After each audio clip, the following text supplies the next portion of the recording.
Pesca sostenible, solución real o postureo. Estamos en el puerto deportivo de Rota con un hombre que lleva décadas en la mar, casi toda su vida. Es un hombre polifacético, es divulgador y comunicador, pero hoy veremos una faceta diferente, la de aficionado a la pesca deportiva. Hablaremos sin filtro de lo bueno, lo malo y lo polémico de esta afición. Acompáñenme a hablar con Pepe el Leñero.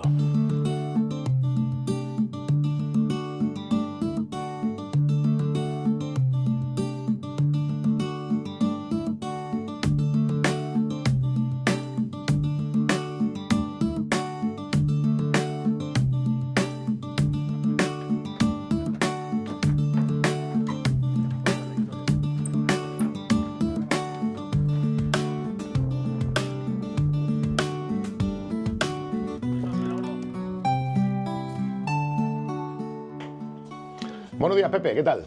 Oye, mira, vamos a ver, tú llevas décadas pescando en la bahía de Cádiz. ¿Tú crees que la pesca deportiva ha podido afectar a las distintas especies que tenemos aquí? Es más, ¿has notado algún descenso del número de capturas desde hace 30, 40 años, cuando tú empezaste, hasta la actualidad?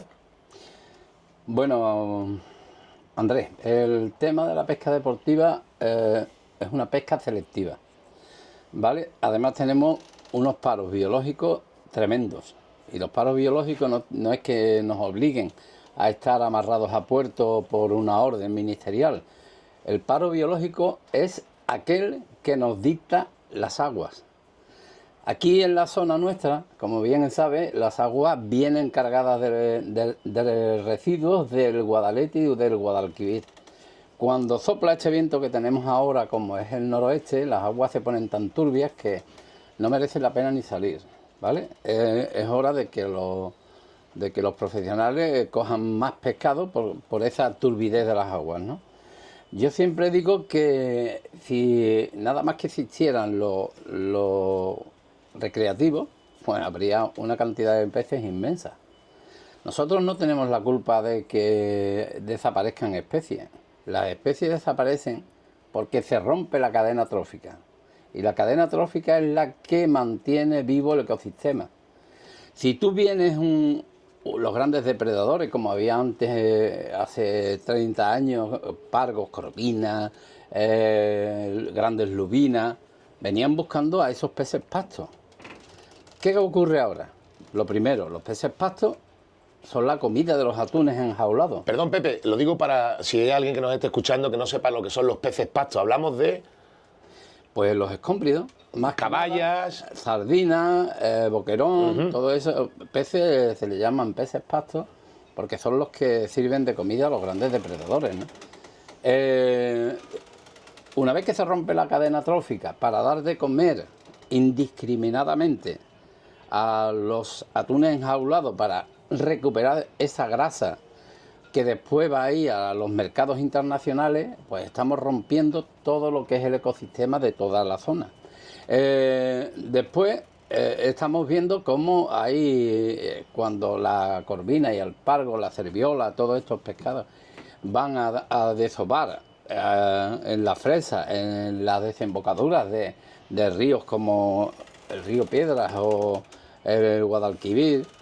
Hay cerqueros que cercan los bolos, los grandes bolos, y rompen esa fresa. Si tú matas al reproductor, no habrá una nueva especie, no habrá una nueva descendencia. Una generación. No habrá una nueva generación, por lo cual eso es lo que está ocurriendo. Además de esa... no prohibición de una limitación de kilómetros de redes, sino que tú ves, por ejemplo, que tú has salido conmigo, has visto la mar llena de trasmayos por todos lados, incluso en la costa, pegado a la costa, que son a veces hasta peligrosos, ¿no? Porque están, tú lo has visto, en redes rotas y desaparecidas en los corrales. Estamos hablando de que esas sí que son pescas extractivas que rompen el ecosistema. Lo demás, una persona que sale un día, un domingo, que es lo que le deja su trabajo, lo que le deja su familia, lo que le deja sus posibilidades económicas, sale un día a pescar. ¿Qué daño le puede hacer eso a la fauna que tenemos? Nada, cero, impacto cero. En síntesis, eres de los que piensa que la pesca deportiva realmente no es el problema o el mayor problema que puede tener la fauna, los peces, la cantidad de peces y la biodiversidad, sino que hay otros factores que influyen mucho más negativamente que la pesca deportiva. ¿Es esto así? Es así. Lo que pasa es que volvemos siempre a lo mismo, ¿no? Vuelvo a ir para atrás.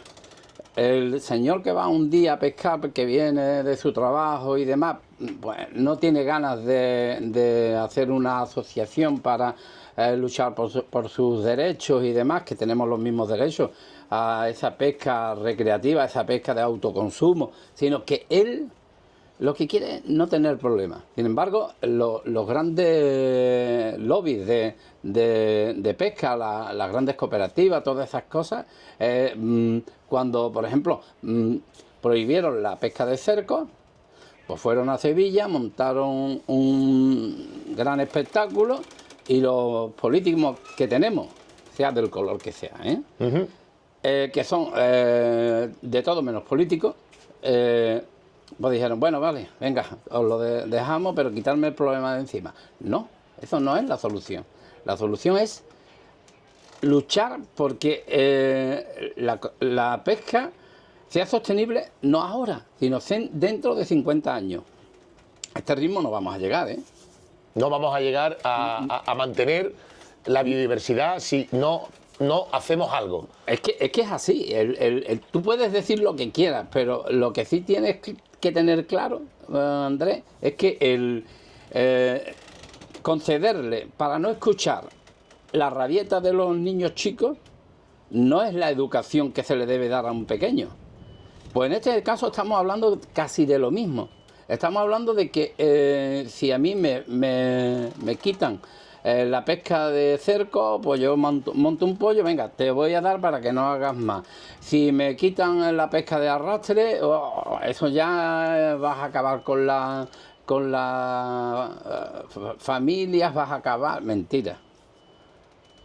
Porque están a base de subvenciones una y otra vez que estamos viendo que todo sale de nuestros bolsillos. Y están siendo subvencionados por todas partes. Los paros biológicos se subvencionan, el gasoil se subvencionan cantidad de cosas que a nosotros no nos llega. Nos llega porque nos quitan de nuestros impuestos, ¿no? Yo entiendo que los paros biológicos, como se hace en otros países, tienen que ser exactos, estrictos, pero cuando el pez va a fresar. O sea, cuando lo solicita la propia biología, la naturaleza de cada especie en el momento adecuado. En eso tendrían que, yo creo, también, no sé si estarás de acuerdo, que los que dictan las leyes tendrían que escuchar un poco más a varios sectores, desde los biólogos, que son los que realmente saben cuándo ocurre, pero también a los pescadores profesionales y, sobre todo, a alguien que creo que no se le escucha lo suficiente, que es el gremio, dirímoslo así, de pescadores deportivos, ¿no es cierto? Mira, te voy a poner un ejemplo. En Andalucía, el director general de pesca es un profesional que ha sido toda su vida profesional y que toda la gente que ha estado a su lado durante toda su vida es profesional. ¿Tú crees que ese hombre va a legislar a favor de una pesca recreativa? No. Pues eso pasa aquí, está pasando aquí.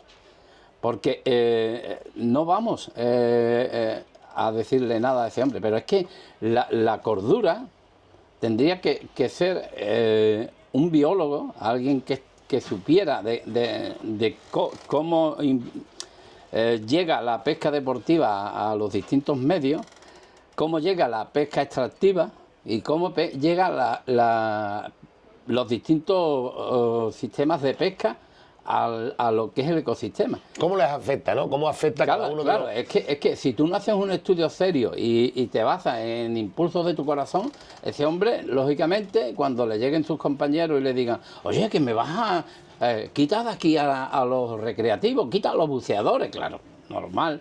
Él dirá, vale, pues los quito. No, porque tú eres el director general de pesca de todos los andaluces, no de los profesionales. ¿Me entiendes lo que te quiero decir? Sí, no solo de los profesionales, sino de los aficionados de la pesca recreativa, en este caso, que es de lo que estamos hablando. Pepe, tenemos una relativamente nueva ley de pesca, bueno, digo relativamente nueva, salió hace un par de años, unos cuantos años. ¿Tú crees que a grandes rasgos la ley de pesca que tenemos actualmente soluciona en parte algunos de los problemas que estamos sufriendo con respecto a la disminución de especies, de individuos, con estas leyes que pues limitan grandemente la pesca de los barcos recreativos y además con esas cositas que todo el mundo conocemos, que sabemos, de cortarle la cola, de hacer un recuento especial, de la presión que hay sobre el pescador deportivo? ¿Tú crees que esa presión sobre el pescador deportivo va a redundar en un aumento de las especies o por el contrario simplemente va a callar bocas en el sector profesional para que no protesten tanto sobre el pescador deportivo? Mira, yo te voy a decir una cosa nada más. Cualquier barco que pegue lo que le llaman ellos, un pelotazo, ya ha cogido en un solo día, en una sola redada, más pescado que todos los recreativos de este puerto en todo un año, ¿vale?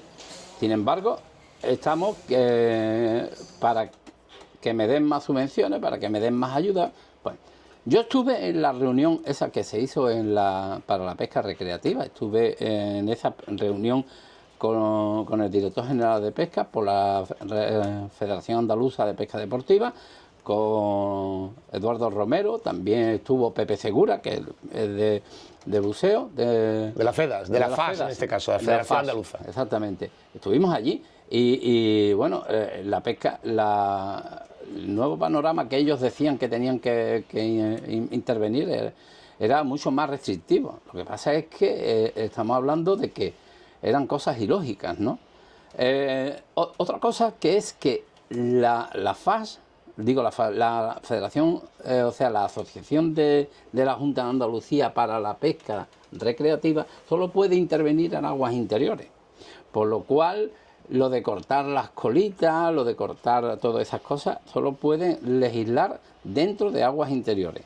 Si yo vengo de aguas exteriores y puedo demostrar que vengo de aguas exteriores, o me tienen que demostrar que yo vengo de aguas interiores, no compete a la Junta de Andalucía, compete al organismo nacional. Sí, al ministerio, para que nos entendamos.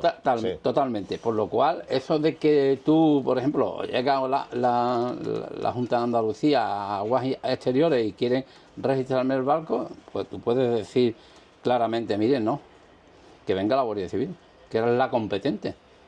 Así de claro.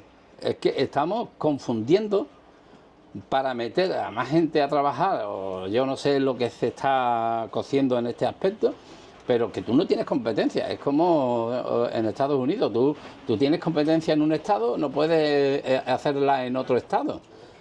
¿Me entiendes lo que te quiero decir? Aquí ellos no tienen competencia. Es una cosa que estamos, desde el Club Náutico de Rota, estamos con un gabinete de abogados para que nos aclare este tema, porque además hay un poco de abuso de poder en este aspecto, de me tienes que cortar, me tienes que hacer, me tiene. No, mire usted, espérese que yo me entere de cómo van los tiros para que yo pueda hacer las cosas bien. Usted no me puede a mí exigir cosas que no tengo que hacer. Estamos ante la ley más restrictiva que ha habido en los últimos años. ¿Y todo por qué? Porque los profesionales han dicho que los deportivos vendemos el pescado. Bueno, mire usted, no vendemos el pescado. Yo no vendo el pescado. No sé por qué se ve esto. Es como el que tiene una escopeta en su casa y ¿qué va a hacer? ¿Se va a ir a matar gente? No, usted tendrá que demostrar y perseguir a los furtivos. Pero es que los furtivos, como ellos dicen que somos los pescadores recreativos, no somos solamente los pescadores recreativos, son también los profesionales que se saltan las vedas, los peraltos de las redes, las dimensiones, todo. Por lo cual, ataquemos a los delincuentes, ataquemos a los que transgreden la ley, No a esa persona que volvemos a decir ese domingo puede ir a pescar. Bien, por concretar esto que estás hablando, yo creo que realmente lo que vienes a decir en este caso es la ley existe, hay una ley de pesca, tanto para los deportivos como para los profesionales, están estipulados todas las cuestiones relativas a la pesca, desde la cantidad de peces que puedes coger o de pescado que puedes coger, como los utensilios que utilizas, si puedes utilizar una u otra tipo de pesca para hacerlo, está todo legislado, pero lo que necesitamos quizás sea mayor vigilancia para el cumplimiento de esa ley. Lo digo por el tema, por ejemplo, lo ha sacado bien, hay pescadores deportivos a los que se les achaca la venta del pescado. Yo voy a decir, y tú lo sabes, que efectivamente hay gente que se dedica a vender el pescado, y lo conocemos muchas veces, que venden el pescado, de hecho ya directamente lo ponen incluso en las redes sociales. Estamos hartos de ver gente que incumple la cantidad, el cupo de pesca, y se jactan de ello. Lo que necesitaríamos, yo creo que de parte de los deportivos también, es que el peso de la ley caiga sobre esos señores que incumplen la ley. El deportivo, a fin de cuentas, lo que necesita o lo que quiere, lo que clama es por el cumplimiento de la ley. Es así, ¿verdad? Vamos a ver, lo que yo no entiendo es por qué tenemos que ser los propios recreativos, que vamos a convertirnos en chivatos. No, para eso hay una autoridad que puede seguir una cosa que se llama trazabilidad. Y la trazabilidad es muy clara. Si tú vas y ves un pescado, dígame usted de dónde ha salido ese pescado, ya está, fíjate qué fácil. ¿De dónde ha salido ese pescado? Deme usted la factura. ¿No? Un mayor seguimiento, quiere decir una mayor vigilancia. Llamémosle y seamos serios en este aspecto. Vigilamos al perista, al que compra el pescado. Vale, vale. Y verás tú cómo ya se acaba, porque si a ti te meten una multa grande, tú ya no vas a comprar más pescado furtivo, ¿no? Porque al fin y al cabo, aquí lo que hay es una cadena que se beneficia a todo el mundo. Se beneficia el que no debe vender el pescado, se beneficia el del restaurante porque lo compra a menor precio, pues saquemos al que compra, ¿no? Y verás tú como ya no hay más nadie que salga al mar a hacerse de dinero. Irá a pescar, porque esto es una pasión, no una profesión para nosotros. No un negocio. Está claro. De acuerdo.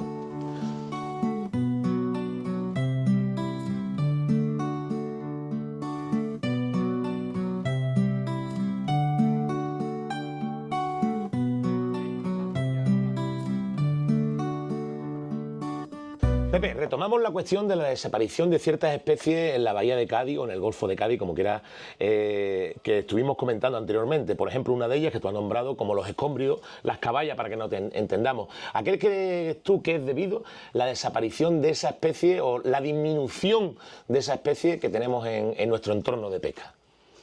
Bueno, lo principal, ya te lo comenté antes, que es que el tema es alimentar indiscriminadamente los atunes encerrados en jaulas, que son las almadrabas, ¿no? Es un poquito, como yo diría, falsear lo que es la grasa del atún, ¿no? Porque el atún viene con una grasa determinada para el desove. Lo natural es lo que trae el atún. Alimentarlo en un cercadillo, por decirlo de alguna forma, es como alimentar un cerdo dentro de un redil, ¿no? El cerdo de verdad bueno es el que está en el campo, pues el atún bueno es el que viene haciendo su transición por todas las partes del mundo. El que viene desde el Atlántico, el que entra ya alimentado naturalmente, buscando su lugar de desove. Evidentemente. Entonces, si ahora lo alimentamos, y es una de las cosas que a mí me sorprende, cómo es que no hay un control por parte de las autoridades a los barcos cerqueros que venden la caballa, la lacha, el tonino, la sardina, el boquerón, todo para alimentar esto, que saben a ciencia cierta que van a ser un problema a corto plazo. Antes salías tú aquí a la zona de los 10, 15, 20 metros y enguabas un poco y cogías las caballas que necesitabas, ¿no? Ahora no, ahora es una odisea encontrar una caballa a menos de 60 metros. Por cierto, Pepe, y corrígeme si me equivoco, desde siempre se ha pescado con el vivo, quiero decir, con caballa. Recuerdo, alguna vez que he salido a pescar, se iba a coger la caballa, una cantidad limitada de caballa, unas 20-25 caballas, para después ir a pescar al vivo, en este caso pargo o corvina. ¿La nueva ley prohíbe la pesca con vivo? Bueno, la nueva ley prohíbe la pesca con vivo hasta cierto punto, ¿vale? Prohíbe con vivo en aguas interiores. Lo que sí está claro es que cuando prohíban, por ejemplo, como está pasando en Canarias, todo lo que sea que coja algún tipo de pescado, lo van a prohibir. Van a prohibir la pesca submarina porque coge mero, van a prohibir la pesca de jigging porque coge peces como la corvina, el pargo, la cerviola. Van a prohibir lo que ellos vean conveniente prohibir. No se van a meter en esas redadas grandes, en esos barcos cargados hasta los topes de caballas, lachas o cualquier cosa para dar de comer a eso. Ahí es donde se tiene que cometer. La casa no se construye desde el tejado, se construye desde lo que es el cimiento. Si el cimiento es el que falla, va a fallar todo, la estructura organizativa, ¿no? Es que vuelvo a no entender la postura, porque yo creo que la postura es porque esto no se ha dado a estudio a los biólogos, ¿no? Porque si se da a estudiar a gente independiente, seguramente dirían, esto es una locura. Así de claro. Entonces, probablemente, y yo hablo tirándome un poco a la piscina, no ha habido realmente un estudio de impacto medioambiental o biológico en el caso de la autorización para esas pescas enormes de caballa, de escómbrido, como hemos dicho, como has comentado, que yo creo entender que en un principio se empezó por la caballa y últimamente ya se está pescando incluso la melva, se está pescando bonito, incluso para alimentar a los atunes que están en esas jaulas que tú comentas, de forma artificial. No ha habido realmente un estudio de impacto medioambiental para determinar, o si lo ha habido quizás, y aquí también vuelvo a tirarme a la piscina, ha sido un poco falseado o ha sido un poco tomado no en consideración para permitir esa, que yo creo que todo el mundo que está en la mar lo entiende así, esa catástrofe que está provocando la desaparición de los peces pastos. Mira, yo te voy a decir una cosa. Desde la política no se estudia nada. Eso es lo primero. La política intenta pasar por alto cualquier tipo de problema. Y después, los que tienen a su alrededor, que son gente que realmente son afines a un color de partido, que no digo qué partido, porque son todos iguales, o sea, en este aspecto se comportan mal, para mi punto de vista, todos, no hacen un estudio eficiente. Igual que no han hecho un estudio eficiente en los incendios que hay, ¿no? No hace la despoblación, la falta, la inquisición que hay, porque esa es la palabra, inquisición que hay para mantener el monte, es la misma que hay para mantener el mar. O sea, el típico ecologista de salón, que no ha vivido el mar, que no ha vivido el monte, es el que legisla, por lo cual así no fa. Así de sencillo. Y es duro, pero es que es así. ¿Cómo puedes tú que eres un hombre de la mar, que ha vivido toda tu vida en la mar, pues tú podrás saber cuál es el impacto que tiene cada derrame de aguas fecales, porque tu profesión, ¿no? o de combustible, o cómo afecta, cómo se deposita en las piedras? Tú podrías asesorar a un biólogo, pero un biólogo que no se deja asesorar es como un alma en pena. Este va a decir que no se haga nada y ya está. Que va un poco con la marea de lo que le pide el político de turno, ¿vale? Vamos a dejarlo ahí porque sería meternos en unas consideraciones... No, pero es que es así de claro, sí, se está viendo, ¿no? Sí, no, por supuesto. Sí. ¿Qué se está viendo? Es que no podemos decir otra cosa, que se está viendo. ¿Qué es así? Y mira, a efectos prácticos de lo que estamos hablando, de la desaparición de escómbridos, de lo que estamos hablando de capturar especies determinadas para alimentar los atunes, la polémica sobre el atún rojo, sobre la pesca deportiva del atún rojo, porque que yo tenga entendido, la pesca deportiva del atún rojo, y tú nos lo dirás que estás en ella, estás en la pesca deportiva de atún rojo, está muy restringida, ¿verdad? Quizás demasiado. ¿Qué opinas al respecto? Vamos a ver, hubo un momento en el que el atún rojo, por su extracción, igual que volvemos a lo anterior, indiscriminada, pues llegó un momento en el que tocó fondo, ¿no? Bien, y se tuvo que tomar una determinación por parte de las autoridades, no de aquí, sino de Europa, para que hubiera una veda, hubiera unos límites de captura, ¿no? Pues se hizo bien. La especie se ha repuesto tan profusamente que ahora es un problema. Ahora el atún rojo es un problema. O sea, hay demasiado atún rojo. Demasiado. Te lo pueden decir cualquiera de los marineros profesionales, el atún rojo, sobre todo en el Mediterráneo, es un problema gravísimo. Porque hay tanto y no se deja pescar que ellos, conjuntamente con los que alimentan, están acabando con ese popular llamado pez pasto. Sí. Pues si tú tienes una colonia que evidentemente tiene que ser de, pongamos, 1 millón de atunes, que es lo que soporta nuestras costas, hay 3 millones de atunes, pues evidentemente hay un problema de desequilibrio medioambiental. Y ya se estudió, se aplicó unas leyes y esas leyes se han venido aplicando año tras año, tras año, tras año, tras año. ¿Vale? Pero siempre a favor de los mismos. Siempre a favor del pescador profesional, ¿vale? Hay grandes lobbies, como Balfego, Petacachico o cualquiera de esta gente, que tienen manipulado la cuantía importante de la captura del atún rojo. Al pescador recreativo le toca 0,6% del total de las capturas que se hacen en España. Antes las vedas duraban 10 días, 12 días, para poder tú coger 2 atunes en la temporada y un atún por día. O sea, es el tiempo que te daban para poder pescar de forma deportiva el atún, 10, 12 días. Sí. Y un atún diario. Bueno, explica un poco cómo está el sistema ese para los que no están muy puestos. Actualmente, en comparación con hace unos años, actualmente, ¿cómo se puede pescar el atún rojo? ¿O cuándo se puede pescar el atún rojo? El atún rojo no se puede pescar nunca.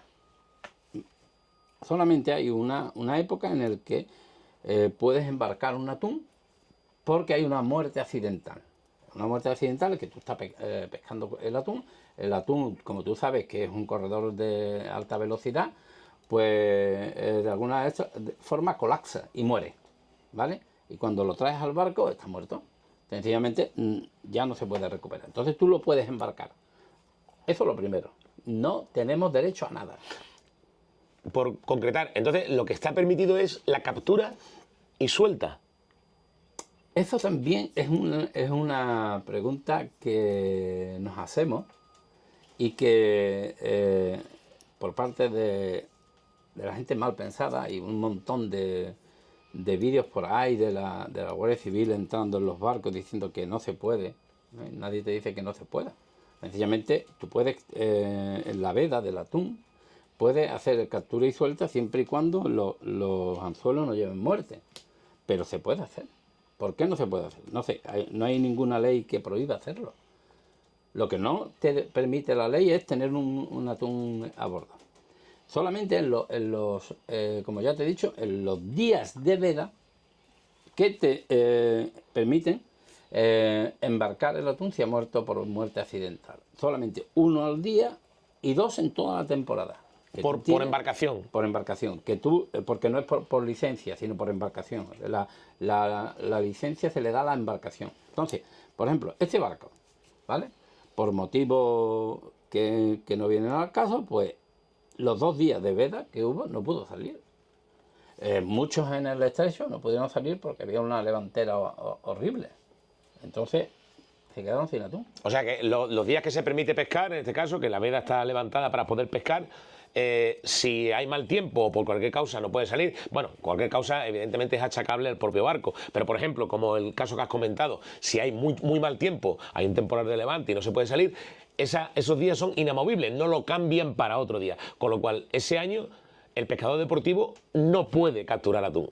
No. No puede capturar atún bajo ningún concepto. Y una cosa que quiero que me des tu opinión, porque yo lo he visto en algunos vídeos y una vez incluso en realidad, me hablas de las capturas accidentales. Yo he visto pescadores profesionales capturar un atún en su trasmayo de forma accidental y tener que soltar ese atún. Llegando a puerto, tener que soltar el atún, dejarlo ir al fondo, no llevarlo a puerto, ni siquiera llevarlo a puerto, porque se arriesgan a una multa importante económica, una multa económica importante, y ellos con pena comentan que qué desperdicio es real. ¿Qué opinas sobre eso? Bueno, con el hambre que hay en España, porque pese a que decimos que vivimos en el estado del bienestar, yo no lo veo, hay mucha hambre en España. Y en otros países, tirar una cantidad de comida de esa índole es importante, a mí me choca. Pero es así, tienen que soltarlo. Además, no pueden soltarlo en el puerto, tienen que soltarlo en alta mar. O sea, tú coges un atún, fuera. Nosotros, como hemos visto, 14 kilómetros separan Tarifa de África, ¿no? Bueno, pues nosotros hemos visto como los marroquíes llevan pescando atún todo el año y sin límite de captura. Y 1 centímetro más para acá, pues hay todas las restricciones del mundo. Claro, como tú bien dices, lo digo por concretar, nosotros nos estamos rigiendo por una directiva comunitaria que viene de Europa. Evidentemente Marruecos no pertenece a Europa, y ellos, que están justo al lado nuestra, me dicen que pueden pescar todos los atunes que quieran sin ningún tipo de restricción. En cambio, los españoles, que estamos justo al lado, tenemos que regirnos por la directiva comunitaria y tenemos esas grandes restricciones y esas grandes trabas a la hora de coger el atún, lo cual resulta un poco injusto, ¿verdad? Mira, yo te voy a dar una pequeña pincelada de lo que es el atún rojo, porque después ese atún de Marruecos también llegará a España, y al resto de la Comunidad Económica Europea, porque le hemos abierto las puertas a Marruecos, ¿no? Aquí en España, tú coges el atún, lo matas de forma certera con una descarga eléctrica, le haces que entre en un baño de agua fría impresionante para que no pierda estabilidad. O sea, tienes unos requisitos bastante grandes, ¿vale? Tienes que desangrar el atún. Tú ves yo he estado allí, que lo tengo grabado al lado mía. Lo pillan, lo meten en un bote de madera al sol, como mucho le pegan por encima con una mantilla, pero se le ve las colas siempre. Y eso después te lo vas a comer tú. Te lo vas a comer tú.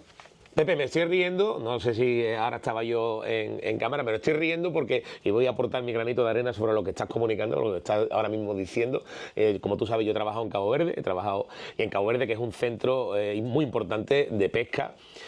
Ahí hay compañías españolas que evidentemente cuando están en Cabo Verde no se rigen por la misma normativa que se rigen aquí. Yo he visto atunes, en este caso no era atún rojo, era atún de aleta amarilla. Yo he visto los atunes sacarlos de los barcos en Cabo Verde a una primera factoría que hay en tierra para manufacturarlos de primera mano y mandarlos a la península, y he visto cómo tratan el atún y en las condiciones que llega el atún. La verdad es que si algún inspector de sanidad bajo directrices comunitarias o españolas simplemente se desplazara a las islas de Cabo Verde a ver cómo pescan el pescado y cómo tratan el pescado antes de enviarlo a la península, yo creo que se llevaría las manos a la cabeza y se arrancaría los pelos. La verdad es que la diferencia del trato o la diferencia que hay de cómo se manufactura y trata una base alimenticia como es el atún, el pescado, desde lo que pide Europa a lo que se hace en otros países, es bestial. Te quería hacer también, ya que estamos hablando del tema de especies que se pescan en un sitio y en otro, y a ver si me das tu opinión al respecto, de ciertas especies que yo creo, por la experiencia de haberlo vivido, que se consumían de una manera y ahora se han puesto de moda. Por ejemplo, el pulpo. Estamos hablando del pulpo, que ya sabes las restricciones que tenemos del pulpo aquí en nuestra zona. Tiene una veda importante, tienen ciertas restricciones al pescador deportivo, que no puede pescar pulpo o no puede mariscar pulpo. El pulpo y a ver si estás de acuerdo conmigo, se ha puesto de moda de unos años para acá. En cualquier restaurante al que vayamos siempre van a tener en su carta el rejo de pulpo asado o el rejo de pulpo a la brasa, cosa que antiguamente o hace un tiempo el pulpo era una comida pues más bien de pequeño consumo. La gente de la costa lo consumía. Ocurre otro tanto como las ortiguillas y el erizo, que también puede hablar al respecto. ¿Qué opinión tiene de la prohibición de estas especies? Pero el pulpo se ha puesto tan de moda que yo creo, es una realidad factible, que no existe ya en nuestro caladero tanto pulpo para abastecer al consumo, a la demanda que hay. Y el pulpo viene de otros países, ¿vale? ¿Crees tú que la pesca deportiva, en este caso, volvemos otra vez a la pesca deportiva, y el marisqueo tradicional es el que ha afectado a la disminución del pulpo, o simplemente ha sido eso, el exceso de demanda de este producto? Mira, te voy a contestar a la primera pregunta. La primera pregunta que me hiciste era que cómo ha cambiado el valor del pulpo. El valor del pulpo, no solamente del pulpo, sino de otras especies, por ejemplo, como la galera, como el borriquete, otros tipos de peces que antes no valían nada. Perdón, incluso el carabinero. El carabinero. Incluso el carabinero. Yo me acuerdo perfectamente que en mi familia, que tenía un bar, se cogían los pulpos, se cocían y se daban gratis. Al que se tomaba lo que llamábamos un bolito de vino, se daba un poco de pulpo, y o una galera o cualquier cosa, y ahora tienen unos precios astronómicos. Pero todo eso viene porque también es verdad que hay menos, por lo cual todo lo que haya menos y haya más demanda, pues va a ir subiendo. Los carabineros hoy por hoy tienen un precio desorbitado, ¿no? Antes pues te lo regalaban. Pues, pero, ¿qué es lo que ocurre? Tú vas por ahí. Yo me he encontrado un montón de veces que he tenido que sacar el rezón, y me he encontrado artes de pesca de los cántaros. Pero tú ves, por ejemplo, que a lo mejor son artes perdidas, porque se deshacían lo que es la tralla. Sí, el cabo que une los cántaros. Exactamente, se deshacía. Llegaba, cuando ibas a pegar otro tirón, ya decías, pues estaba podrido, completamente podrido. Estaba en el suelo. Pero claro, tú ves cientos y miles de cántaros, un día, otro día, otro día. Evidentemente es lo que ha supuesto esa disminución, lógico, porque si no, si tú cuando va llegando el pulpo hacia la costa le pones una barrera, ahí ya se queda, no llega o llegan muy pocos a la costa, que es donde desova. Si no puede desovar, tú me dices a mí cómo se va a reproducir, que este es lo mismo. Tú has visto en los corrales que está todos los días, y cuando yo era pequeño, o cuando tú eras pequeño, huevos de pulpo y pulpo había a patadas, ¿no? Es que no se cogían porque no se le prestaba atención ninguna, ¿me entiendes? a ese Entonces, animal. ¿qué es lo que estamos hablando? Estamos hablando de que le podemos echar la culpa al cambio climático, a no sé qué, lo que tú quieras, a la Agenda 2030. Me da igual. Si tú dejas que ese pulpo llegue a la costa y desove, para el año que viene, en vez de 10 pulpos, habrá 1000 pulpos. Y esos 1000 pulpos, si dejan llegar, habrá 2 millones de pulpos. Pero es que le estamos poniendo trabas cercos a la mar. Y entonces, demasiados pulpos hay, ¿eh?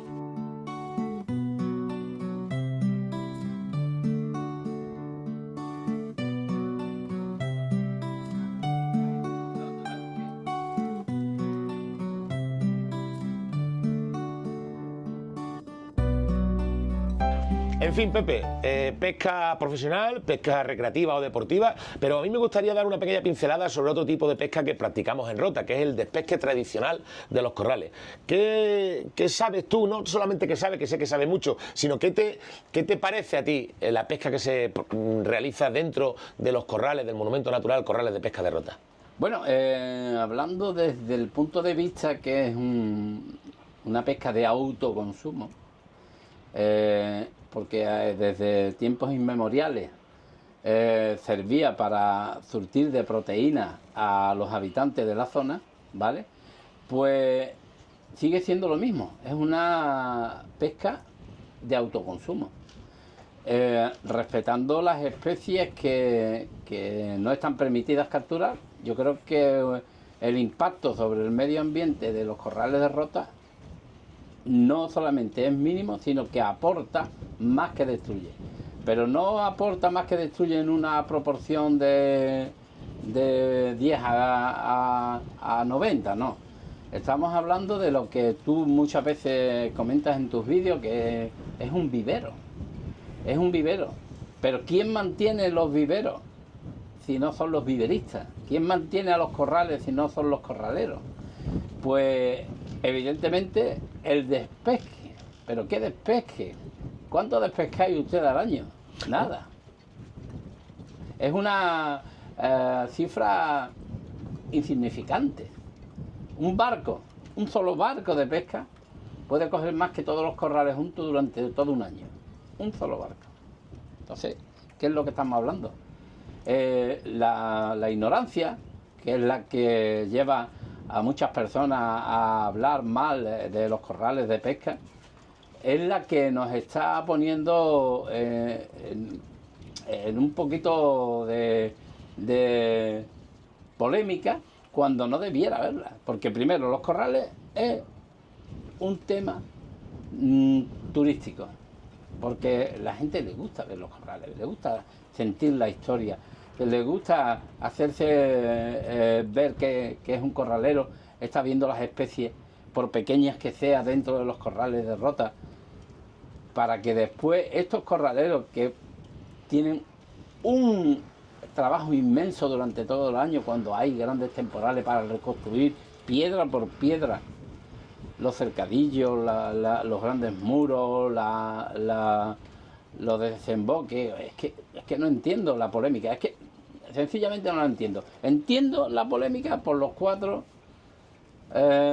desinformados, vamos a decirle desinformados, que intentan tener una parte de gloria en un momento determinado diciendo tonterías, porque lo que dicen son tonterías. No, a mí no me cabe la menor duda que no te vayas a los corrales. Si quieres ver la masacre, vete a los grandes cercos de corvinas, pargos, cerviolas y demás, la cantidad de peces que se tiran desde un arrastrero al agua, que son inmaduros.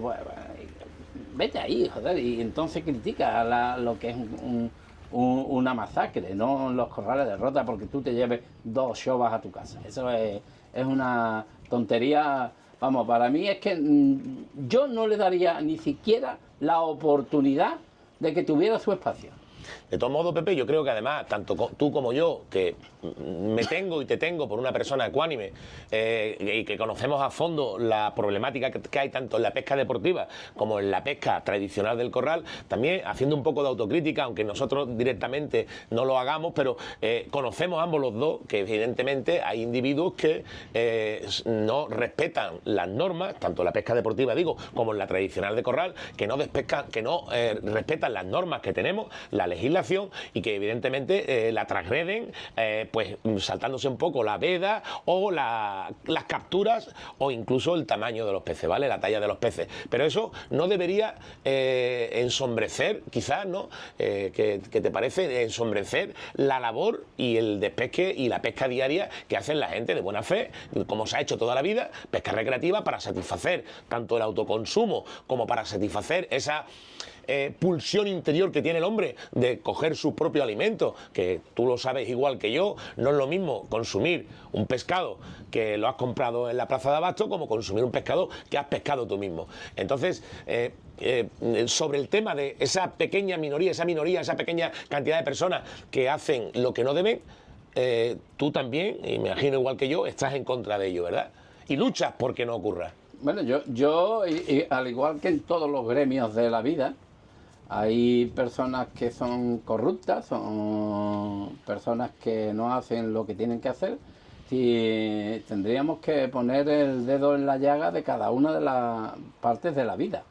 Lo que sí está claro es que existen furtivos en nuestra forma de ver la pesca, evidentemente, pero que ya dije antes que de alguna manera hay muchas formas de perseguir a furtivos y que no lo haga, pero que por uno que haya, que se nos persiga a todos como criminales, bueno, pues entonces habría que coger a los políticos y meterlo todo en un campo de concentración porque hay muchos corruptos. Y si todos no son corruptos, hay gente que tiene muy buena fe y que intenta llevar a su pueblo o intenta llevar a su comunidad o intenta llevar al país hacia adelante lo mejor posible. Pero claro, si ahora te salen 4 corruptos en un partido, 4 corruptos en otro, ¿qué hacemos? ¿Metemos a todos en el mismo saco? Yo creo que es injusto. Es injusto que se nos trate de esta manera. Imagínate tú este barco. Cada vez que sale y va a pescar, ¿a cuánto sale el pescado que hemos pillado? Efectivamente. Pues, sale, pues mejor ni lo hablamos. Ni lo hablamos siquiera, ¿vale? Ni lo hablamos. Porque sale carísimo el pescado. Sin embargo, ¿qué le podemos decir a los demás? Que hemos cogido 10 kilos de pescado. Si tú supieras lo que conlleva detrás. Es que el 90% del Producto Interior Bruto de la pesca es del recreativo. El 90%. Porque tiene que si las grandes barcos que tienen que repostar, que tienen mantenimiento, que pagan su estancia en el puerto, que pagan bueno, los útiles de pesca. Cuando te vienes a dar cuenta, un pez te ha salido casi como su pez en oro. Entonces, ¿qué estamos hablando? ¿Queremos dar y generar riqueza o vamos a ir siempre a lo simple? Ah, es que ha matado un pescado. ¿Para qué te voy a dar yo con el... ¿Cómo se llama el sable este? ¿Cómo es La espadilla, la espadilla que te voy a dar yo a ti con la espadilla, ¿no? Porque déjate de decir tonterías. Es lo que yo digo.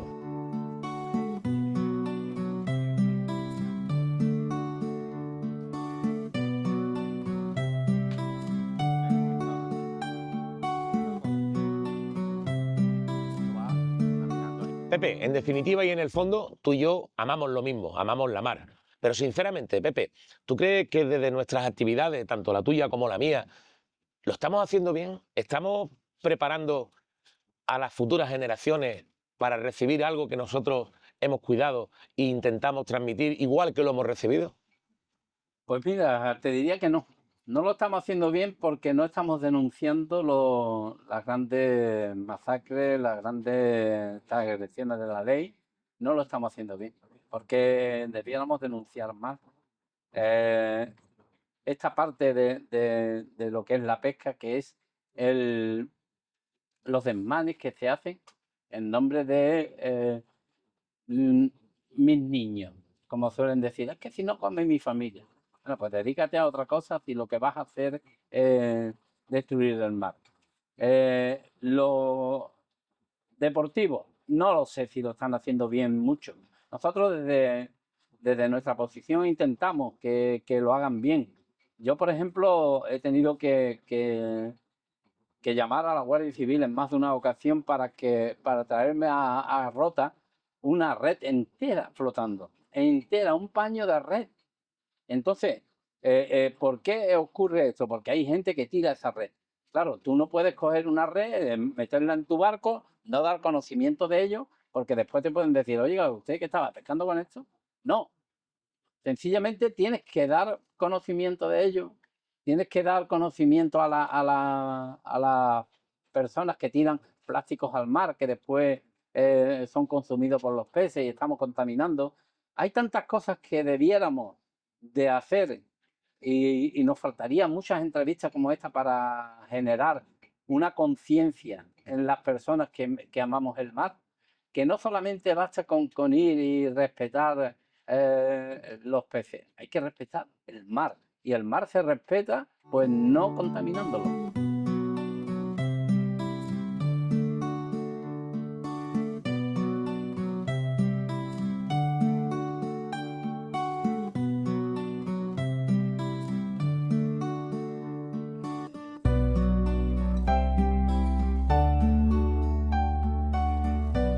Pues nada, Pepe, ¿Qué? a desembarcar, tío. Ten cuidado, no te caiga, que las personas mayores tienen alguna dificultad Sí. a la hora de saltar del barco. Claro. Que, Pepe, hemos cambiado hoy un poquito las tornas. Yo siempre estamos agradecidos porque tú me has llevado a tus programas en televisión y me has hecho entrevistas. Yo hoy soy quizás de las primeras veces que entrevisto a alguien. Yo estaba un poco nervioso, Pepe, porque tú eres profesional de esto. Pero yo creo que no nos ha salido demasiado mal, ¿no? ¿Tú qué opinas al respecto? Pues ha estado bastante bien.